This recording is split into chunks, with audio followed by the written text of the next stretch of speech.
coming back from Atlanta this week and was flying out of the sea terminal. And there's a long walk on the sea terminal to get down to the gate. It was at gate 53, I think. And as you're walking down the terminal, you're looking at a lot of people. You're seeing the things that are going on around you. And you're not quite processing it. You don't quite think about what you see or who you are passing. And then I heard behind me this flap, flap, flap. And all of a sudden, out of the corner of my eye, I saw a woman with a stroller, and I kind of registered her really quickly. And she had two small children in the stroller, an infant and a baby that was just on the cusp of being a toddler. And she was wearing a long skirt, and she had a nice blouse on, and she was wearing thin flip-flops. And again, very quickly registered her as somebody who was traveling with her young children, and was going from one place to another. But there was incredible urgency, a kind of panic and anxiety, and I realized as she ran past me that she was screaming. I couldn't make out she was screaming because it was so hoarse and so high and so panicked and urgent. And it sounded something like, "You can't, you can't, you can't."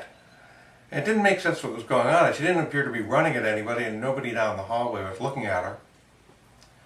Well, just past the wall, there were a couple of shops on the left, and then just past the wall where the shops were in a vending machine, there was a big Delta service desk that sat on an angle against the walkway.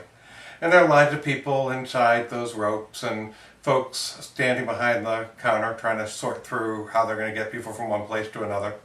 I've never really understood why people are there at the service desk, that they're not at the gate, or they're not out in the in check-in. But somehow or another they're at a point in their trip where they need help. And she came and she went to this rope, and she stopped and she swung the stroller around, and if there had been brakes, and you would have smelled burnt rubber, and you would have heard a screeching of tires. And she leaned forward in this very aggressive way, assertive way, and she was as tight and tense as you could possibly imagine. And I began to hear what she was screaming. "You can't do this. You can't leave us here like that." Now at this point everybody is watching her and looking around to see where she's directing her anger. And leaning against the counter with his chest against the counter and shorts and flip-flops and a light blue shirt, there's a young guy, maybe 30, 32. He had darkish hair and dark eyebrows and good complexion. He seemed like a reasonably successful professional guy. All the codes were there in the couple. It just felt like a family. And it felt like a family that had had some means and were well bred, and maybe were maybe were professionals, both worked or not. It was a family with two young children. But the guy barely registered her. He looked at her, and she screamed and she screamed and she screamed. And we all stood there and watched her. And she said the same thing over and over again. "You can't do this to us. You can't leave us here. You can't leave us here like this. You can't do this to us." He didn't react at all. He didn't even take his arms off the counter. And then after a little bit, getting nothing, she just ran away. She ran back up the corridor, back to wherever she had come from.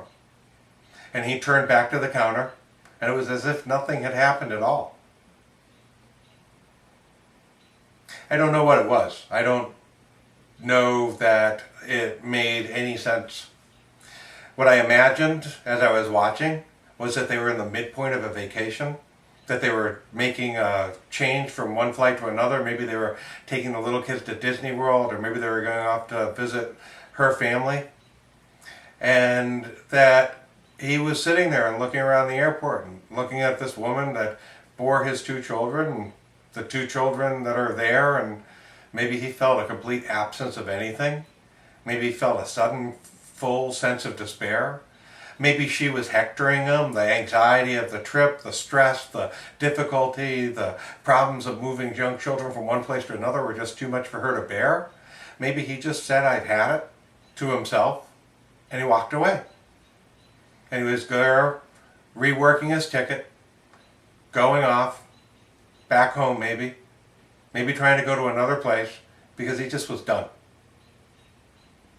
It's probably something a lot more prosaic than that, but it was sad, and it was startling, and it was alarming in its intensity for the moment. It was remarkable how all of us watched and witnessed and then moved on. There's nothing we certainly could do there. I don't know what the discussion between the woman at the counter and the guy who was trying to change the tickets might have been. That could have been a really striking discussion. Whether he tried to justify himself or whether he was so embedded in his own intentions that he had nothing else to say. He wasn't going to say anything to his screaming wife. His children were going to witness that. They did witness that.